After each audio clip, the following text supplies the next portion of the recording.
और भाइयों, आप सबका यहाँ बहुत बहुत स्वागत। गर्मी में आप आए, इसके लिए आप सबको बहुत बहुत धन्यवाद।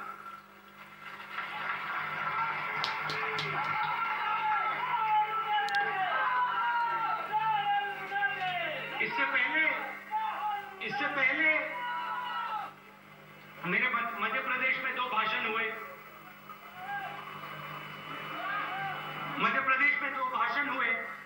और मैंने एक भाषण में, शायद आपने अखबार में सुना होगा, पढ़ा होगा कि मैंने अपने माँ के बारे में एक कहानी बोल दी। सुना आपने? हाँ, तो मैंने अपनी माँ के बारे में कहानी बोल दी, अस्पताल के बारे में कि वो बीमार थी। और आमतौर से शायद ऐसी सभाओं में लोग दिल की बात नहीं करते हैं। लोग भाषण करते हैं, विकास की बात होती है, इलेक्शन की बात होती है, मगर दिल की बात नहीं होती है। सही बात है, गलत बात? सही बात है। तो मैंने वहां अपने दिल की बात कर दी। और जब मैं दिल्ली पहुंचा तो मेरी मां मुझे कहती है, फोन आया और उन्होंने मुझे कहा कि देखो, तुम मेरी कहानियां क्यों बताते हो? तुम अपनी कहानियां बताओ। जो मेरी कहानी है वो मेरी कहानी है, मेरा दर्द है वो मेरा दर्द। और अगर मां ने मुझे कहा कि उनकी कहानी नहीं बोलनी चाहिए और अपनी कहानी बोलनी चाहिए, तो मैंने सोचा अपनी कहानी बोल दूं। सही बात है, गलत बात?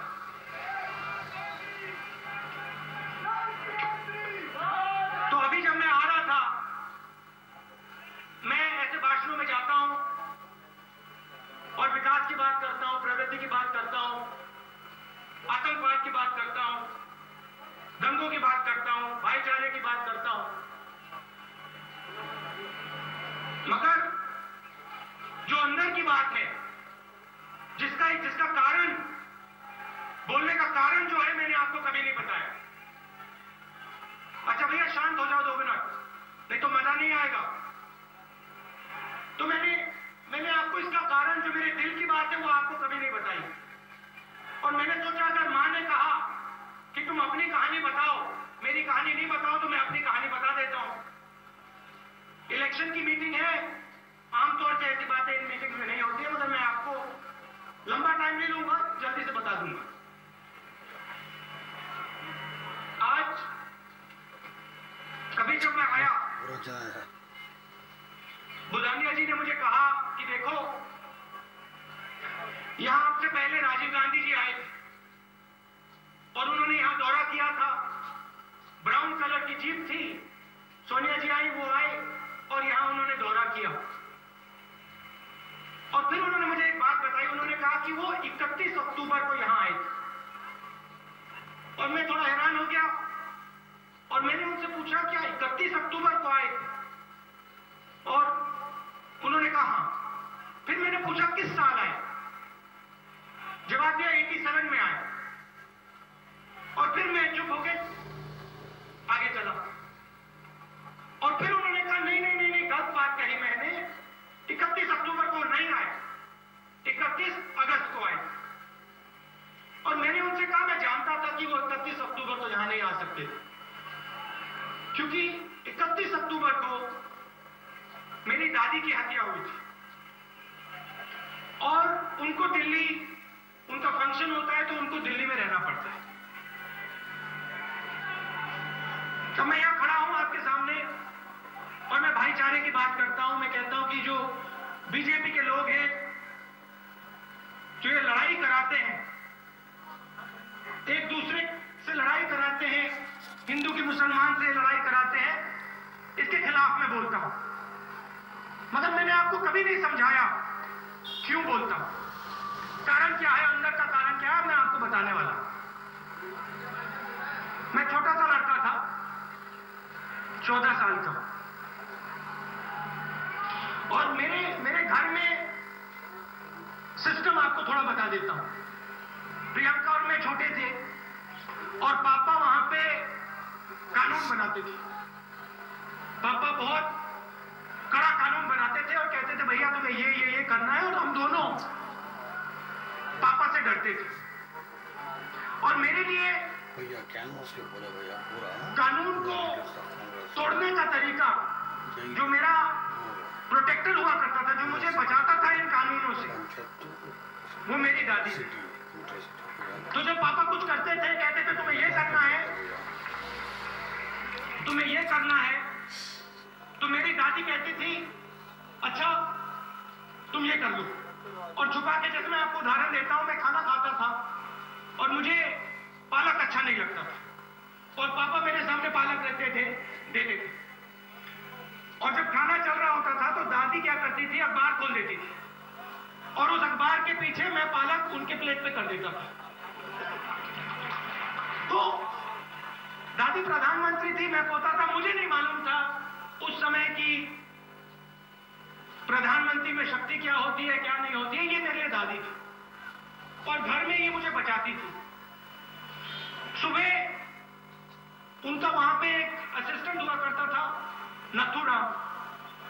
अब दादी, मतलब दादी से लोग डरते थे और मैं नहीं डरता था क्योंकि वो मुझे बचाती थी, मेरा रिश्ता था। तो जब मैं सुबह उठता था तो मेरे पास नथुराम आता था, मुझसे कहता था भैया आज एक बात बताओ, दादी का मूड कैसा है। और फिर मैं उनसे कहता था हाँ मूड अच्छा है या मूड खराब है। तो ऐसी मतलब बातचीत चलती थी। दूसरे तरफ मेरे 2-3 दोस्त थे। दूसरी तरफ मेरे 2-3 दोस्त थे, वो मेरे दादी के का देखभाल करते थे। जैसे ये खड़े यहां पे, वैसा काम करते थे। एक का नाम सतवंत सिंह, एक का नाम बेअंत सिंह, केहर सिंह, बलबीर सिंह। और इनको मैं जानता था, अच्छी तरह जानता था। एक ने मुझे बैडमिंटन खेलना सिखाया,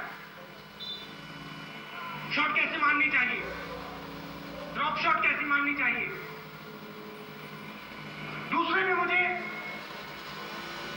पुलअप होती है ना, जैसे ऊपर खेलते हैं ऐसे, वो सिखाया। और दोस्ती थी और काफी समय की दोस्ती थी और भरोसा था उनमें मुझ मेरा एक प्रकार से। एक दिन मेरे पास सुबह का समय था और मेरे पास, मैं घूमने गया, 84 की बात थी, मैं घूमने गया गार्डन में। मैं जल्दी जग जाता था, उस टाइम ओलंपिक चल रहे थे और मैं घूमने गया गार्डन में। और गार्डन में जब मैं घूम रहा था, वहां बेअंत सिंह मुझे मिले और बेअंत सिंह जी ने मुझसे 2-3 सवाल पूछे। उन्होंने मुझे पूछा कि भाई तुम्हारी दादी कहां सोती है। और मैं छोटा सा था, मुझे क्या मालूम, मगर मुझे लगा ये सवाल थोड़ा ठीक नहीं है और मैंने उल्टा सीधा सा जवाब दे दिया कि भाई हाँ वहां सोती है।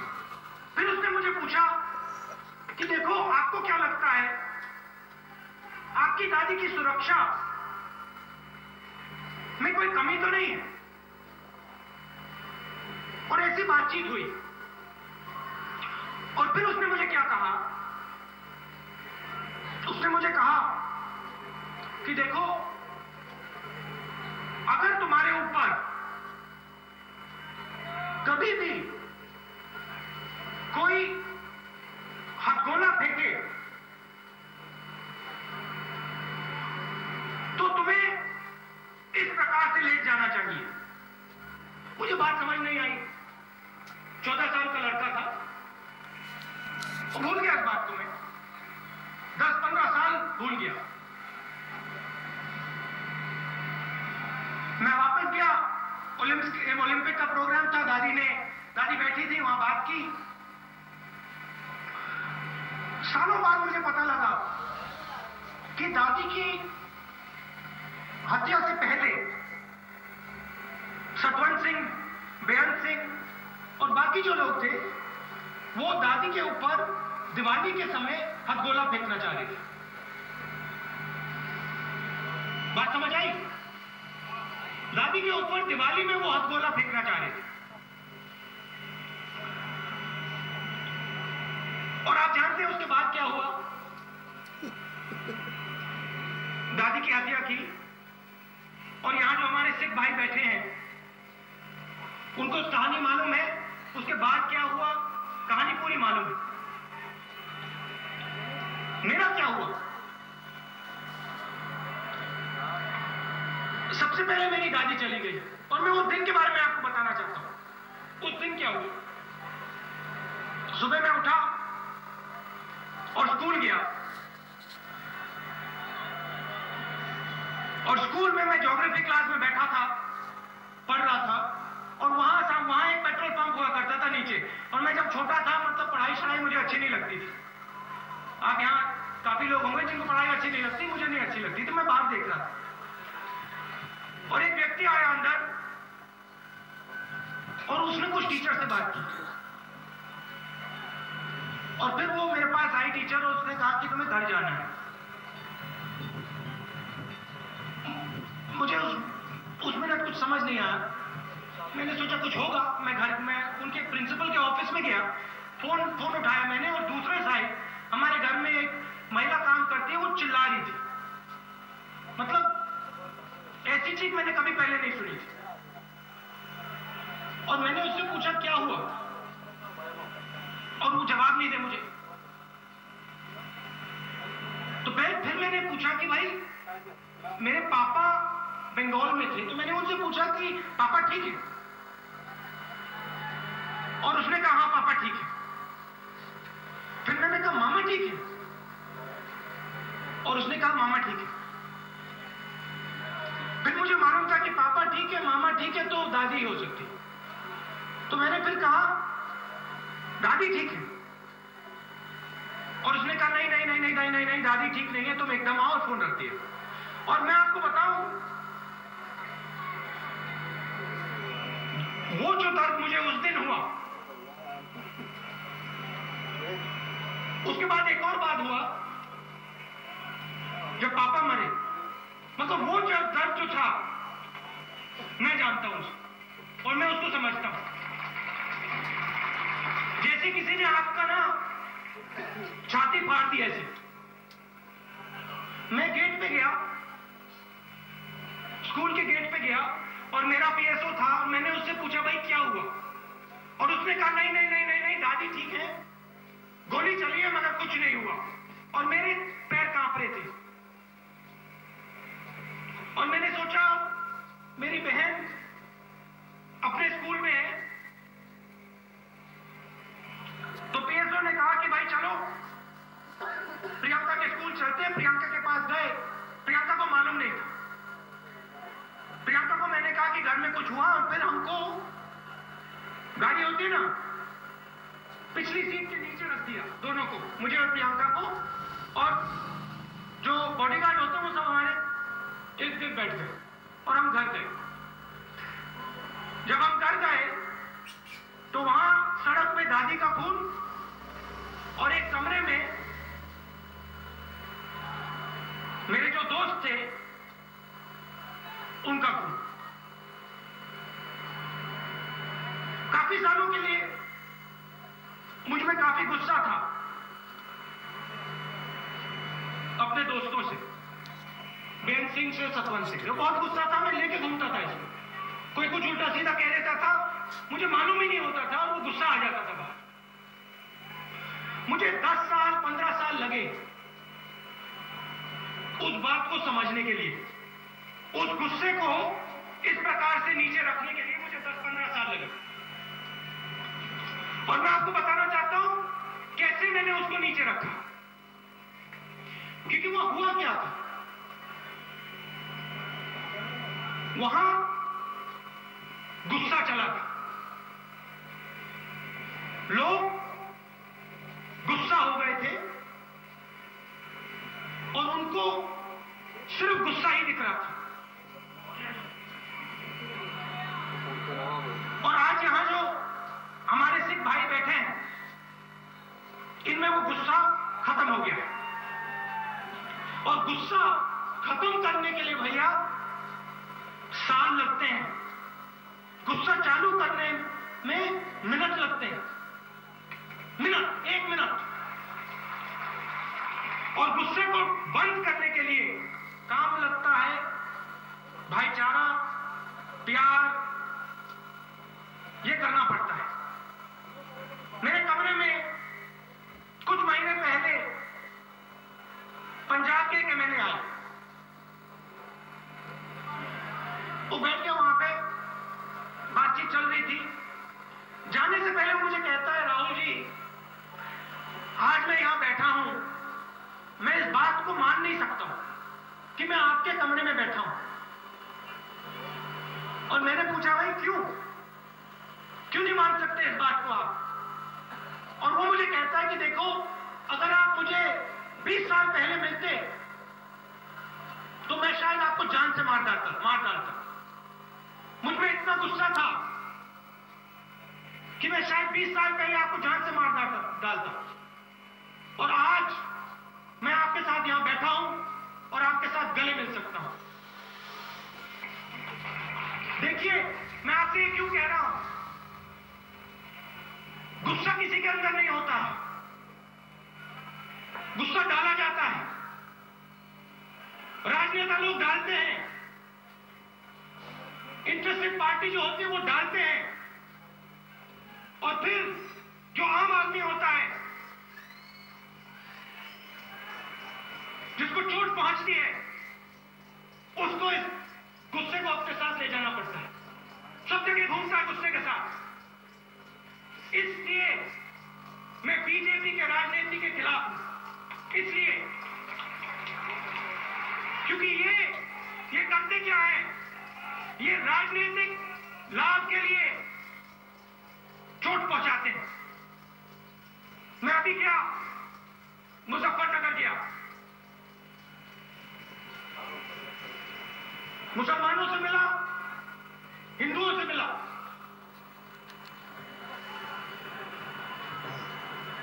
और मैं आपको बताऊं, उन लोगों में मुझे अपनी कहानी दिखाई दे रही थी। उनके दुख में मुझे अपना चेहरा दिखाई दे रहा था। इसलिए मैं इनकी राजनीति के खिलाफ हूं, और इसलिए मैं चाहता हूं कि हिंदुस्तान एक साथ रहे, एक साथ लड़े और एक साथ मरे।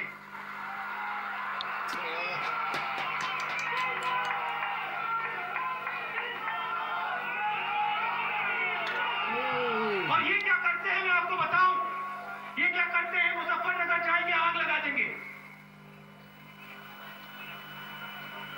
गुजरात में आग लगा देंगे, यूपी में आग लगा देंगे, कश्मीर में आग लगा देंगे, और फिर आप लोगों को और हमें आग बुझानी पड़ती है।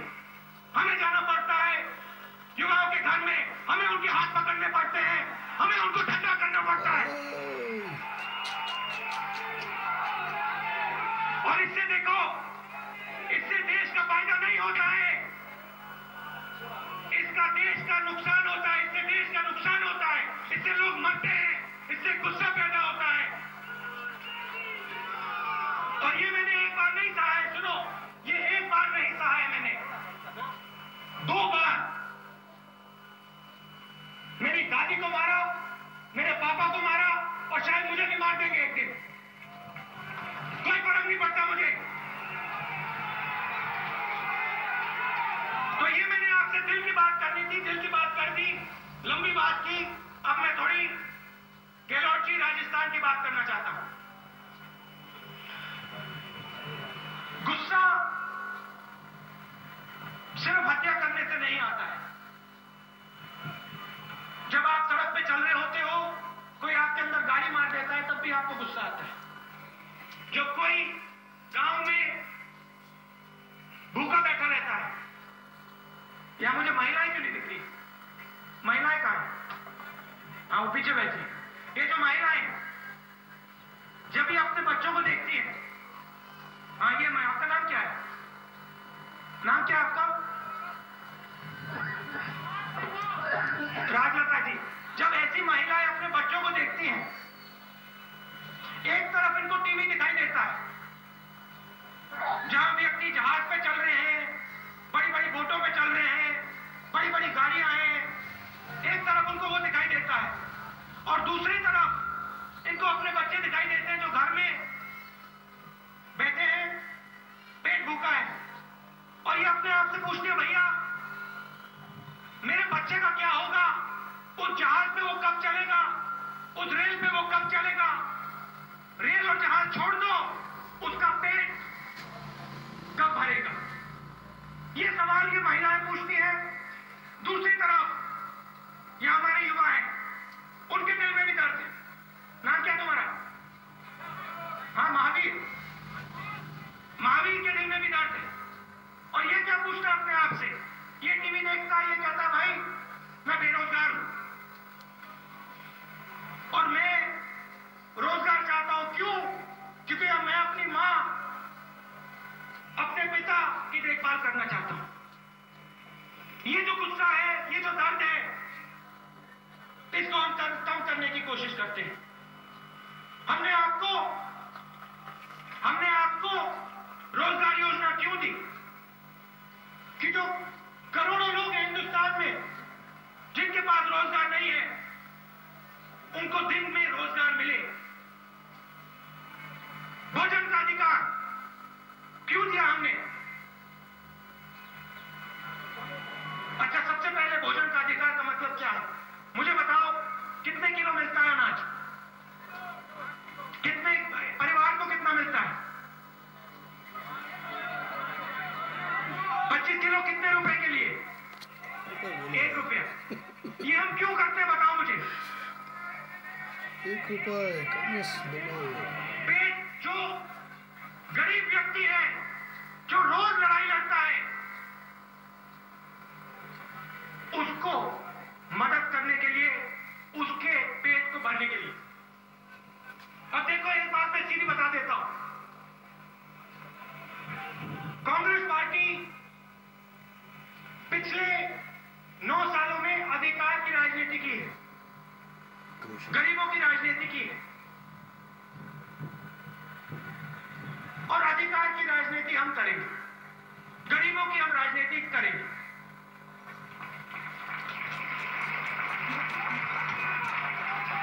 जमीनी अधिकरण बिल की बात की। बिल में हमने पता क्या डाला? किसान की जमीन चाहती है, ठीक है, किसान को फायदा मिलना चाहिए, मगर हमने वहां यह भी लिखा कि भाई मजदूर जो किसान के खेत में काम करता है उसको भी फायदा मिलना चाहिए। अगर कोई छोटा सा ठेका चला रहा है उसको फायदा मिलना चाहिए। मगर हम सिर्फ ये नहीं कह रहे, देखो अब ये आपको अच्छी तरह समझना है। हम ये नहीं कह रहे कि सिर्फ हिंदुस्तान में गरीब है। हिंदुस्तान में गरीब लोग हैं और हिंदुस्तान में अमीर लोग हैं, और बिना बिजनेस के, बिना व्यापार के, बिना इंडस्ट्री के ये देश आगे नहीं जा सकता है। हम सिर्फ ये कहते हैं कि भैया पार्टनरशिप होनी चाहिए, गरीब को और अमीर को एक साथ मिलके हिंदुस्तान को आगे बढ़ाना है। बीजेपी सड़कों की बात करती है, हमने उनसे 3 गुना ज्यादा सड़क बनाई, 5 साल में 3 गुना ज्यादा सड़क।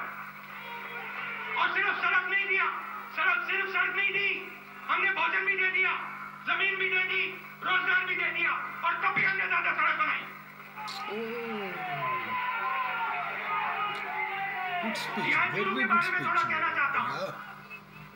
चूरू के बारे में थोड़ा कहना चाहता हूँ, देखो जितना कष्ट आपको होता है, अभी यहां पीसीसी प्रेसिडेंट जी ने कहा हिंदुस्तान में सबसे ज्यादा टेम्परेचर यहां और कम टेम्परेचर भी यहां, पानी की कमी है। और आपको मालूम है कि पानी के लिए हमने इंदिरा गांधी जी के कनाल के एक्सटेंशन का काम कर दिया है और उससे आपको फायदा मिला है। मिला नहीं मिला? थोड़ा जोर से। हाँ। और गहलोत जी ने कोई जबरदस्त काम किए, बिजली का काम किया है, पेंशन का काम किया है, और यहाँ जो बुजुर्ग लोग बैठे हैं, आपको मालूम होगा, और दवाई का भैया आस्ते आस्ते भैया थोड़ा आस्ते आस्ते, क्योंकि अच्छी तरह बोलूं। और ये जो इन्होंने दवाई की बात की, मैं भूला नहीं था, मुफ्त दवाई पशुओं के लिए भी।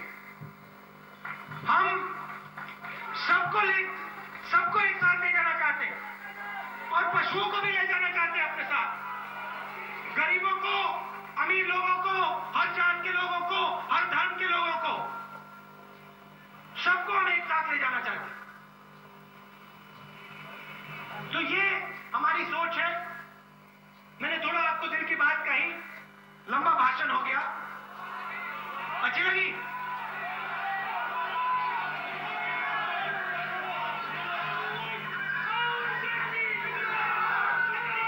अच्छा, और बोलने को कहा है तो मैं एक बात और कह देता हूं। देखो, अब मैंने आपको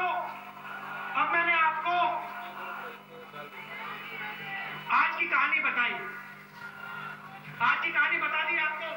और आज यहाँ 2014 की लड़ाई चल रही है, यहाँ 2013 की लड़ाई चल रही है, मगर मेरा काम सिर्फ चुनाव जीतने का नहीं, मेरा काम आपको थोड़ा भविष्य के बारे में बताने का भी है और लंबी सोच के बारे में भी आपको बताने का है। तो मैं आपको दो चीजें कहना चाहता हूं और जिससे चुरू को बहुत फायदा होने वाला है।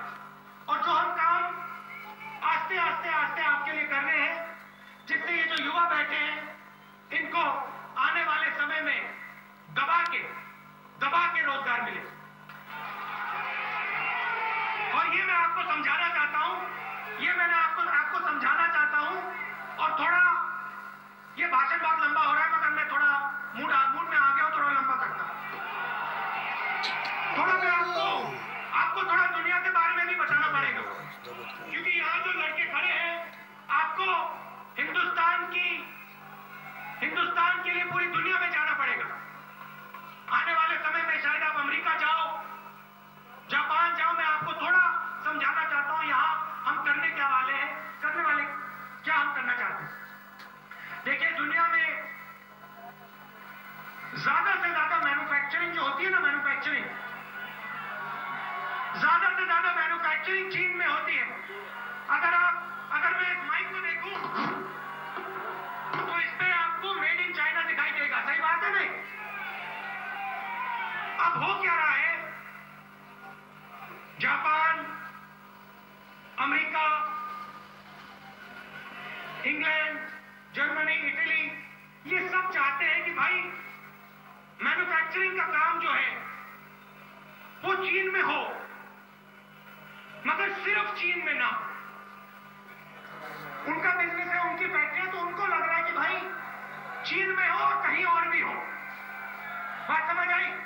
वो कहते हैं कि भैया दो जगह होना चाहिए कि रिस्क कम हो। अब हम क्या कर रहे हैं, हम पूरे हिंदुस्तान में रेलवे लाइन फ्रेट के लिए बना रहे हैं एक तरफ, और दूसरे तरफ इंडस्ट्रियल कॉरिडोर। दिल्ली से लेकर, राजस्थान से लेकर, गुजरात से लेकर महाराष्ट्र, महाराष्ट्र से लेकर तमिलनाडु, तमिलनाडु से लेकर दूसरी साइड, और कलकत्ता से लेकर दिल्ली, और इन चारों जगह हम इंफ्रास्ट्रक्चर डाल रहे हैं। बिजली, पानी, सड़क, पूरा ढांचा हम बना रहे हैं हिंदुस्तान में, और ये यहां चुरू भी आ रहा है।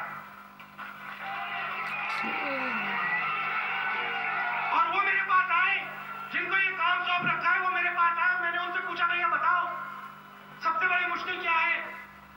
और उन्होंने कहा देखिए, इसमें सबसे बड़ी मुश्किल ये होती है कि जमीन की बात उठती है, और सबसे ज्यादा फायदा उनको होता है, और सबसे आसान काम वहां होता है जहां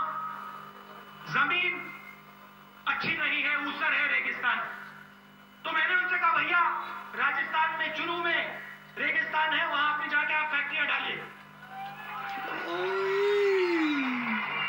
तो आप देखो आने वाले 5-7 साल में यहां राजस्थान में और खासतौर से यहां चुरू में ऐसा फायदा होने वाला है, आपके लड़के सिर्फ रोजगार नहीं पाएंगे, आपके लड़के अमेरिका, यूरोप, ऑस्ट्रेलिया में जाके हिंदुस्तान का जो चेहरा है, नाम रोशन करेंगे इस देश का। और इस काम को करने के लिए पार्टनरशिप की जरूरत है। Rahul Gandhi there making an emotional pitch invoking his